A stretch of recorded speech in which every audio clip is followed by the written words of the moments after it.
Thanks for tuning back in. I'm Tommy Campbell, still bald, still in my basement, and still laughing at Biden going full Dark Brandon at the White House Correspondents' Dinner.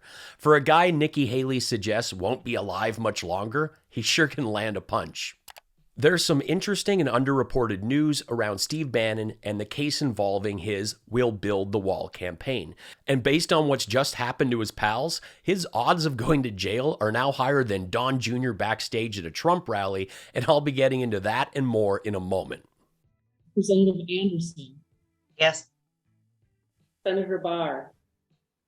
Yes. Senator Dibble. Yes. Representative Greenman. Yes. Representative Jacob. Yes. That was Republican Senator Calvin Barr. Your tax dollars hard at work. I don't know if he thought it was going to be audio only and then accidentally clicked video and then killed it and went to black, or if someone moderating that saw him all fleshy and went to black.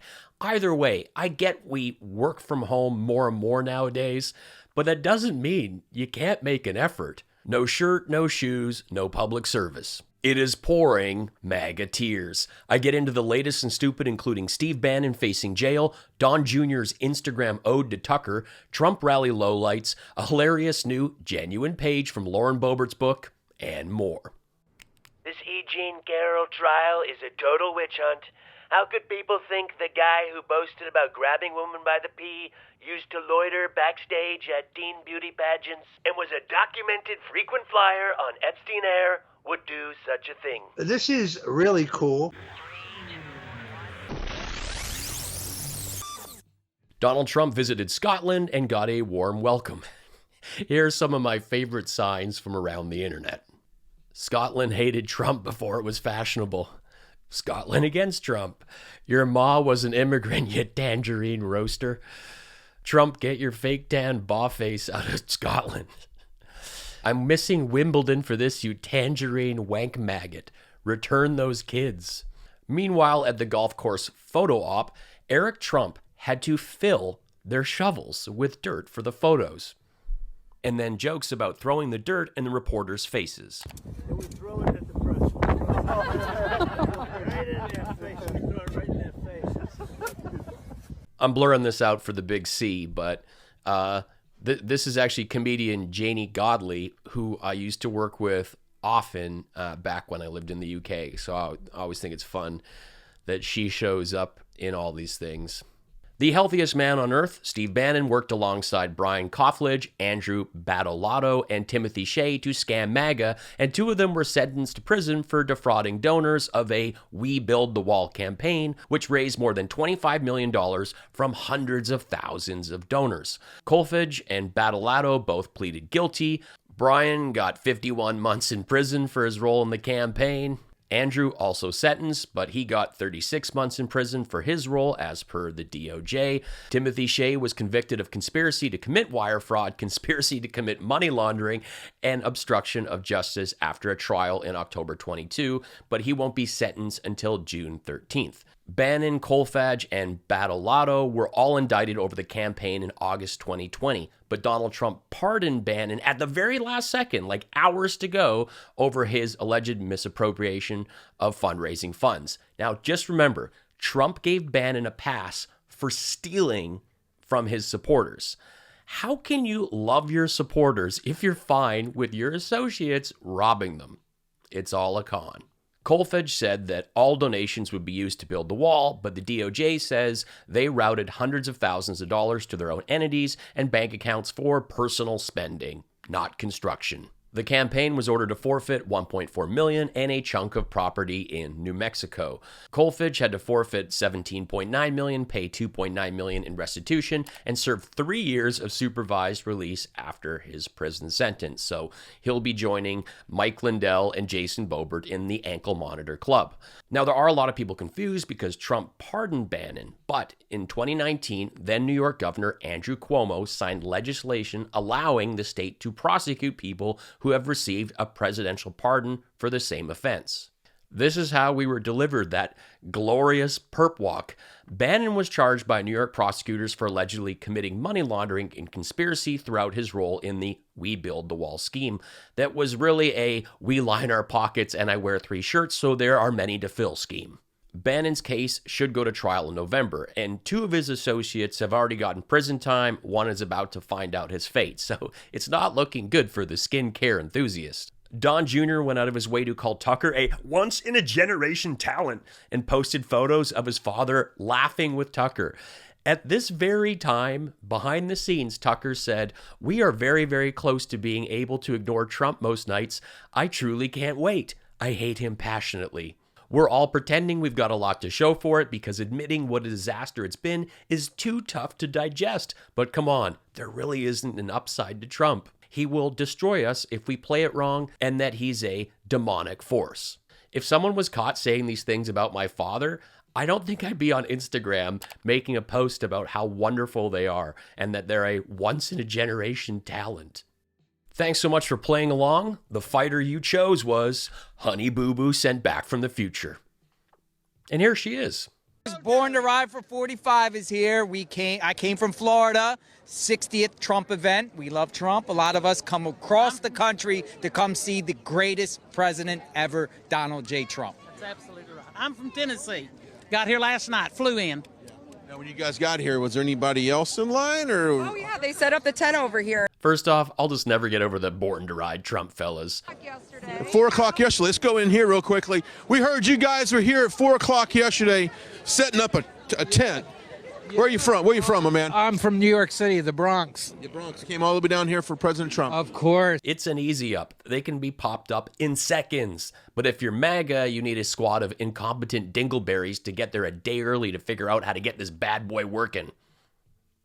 Done. I want everybody to have fun tonight, but please be safe. If you find yourself disoriented or confused, it's either you're drunk or Marjorie Taylor Greene. You know this hit MTG hard because this week she's been on a tear with many anti-Biden tweets, mainly her bonkers conspiracy theory QAnon caring crazy stuff about human trafficking that she knows is total nonsense, but that doesn't matter to Marjorie. She's putting it out there again and again because her fans want to believe what she's saying. Great shot of this hat. I thought it was President Trump's signature. May I just for a second? Sure. The great MTG signed his hat there. You gotta love that. I love Marjorie Taylor Greene. I hope she's vice president one day. I really do. I love her. That makes 2 of us. All right. I don't think homeless Santa's aware that he's lusting after MTG in front of her boyfriend. Well, one of her boyfriends. For all my regular viewers and those new to the show, thank you. I'm glad you found me. For several months, I've been reading a genuine page from Lauren Boebert's book. I do this once a week, and it's been pretty wild. In this section, we are at her place of work, about to search for an intentionally missing hamster. Let's get back to it. We slipped our bandanas over our eyes, and DJ Johnny D cranked Wanted, Dead or Alive by Bon Jovi. This song is so awesome, but I don't think it's as good as Bon's anti-Fauci anthem, Bad Medicine. Jovi was so ahead of his time. I hope I meet him one day. He's definitely not a liberal. Not only could we not see what was happening because of the bandanas that cover our eyes date night style, but the rock music made it impossible to hear. The thing is, Lauren Opal Boebert has more senses than just eyes and ears. Yes, this Colorado Wildcat could still taste, and I wanted to do everything I could to be the one to find Mountain Dew, and not just because he was my emotional support hamster, but because I wanted to snag the bag of prize money and rub that big old sack all over my face. I promised myself if I win, we're taking a trip to Applebee's to get smashed on Blue Hawaiians, followed by a tipsy shopping spree at Bass Pro Shops, and then I was going to do something more permanent with my rabbit teeth. You may see me across the room and notice my bright smile, but it's temporary. This takes work, and I was going through bottles of whiteout for my gaping loudmouth faster than Jason does for his little business forgeries.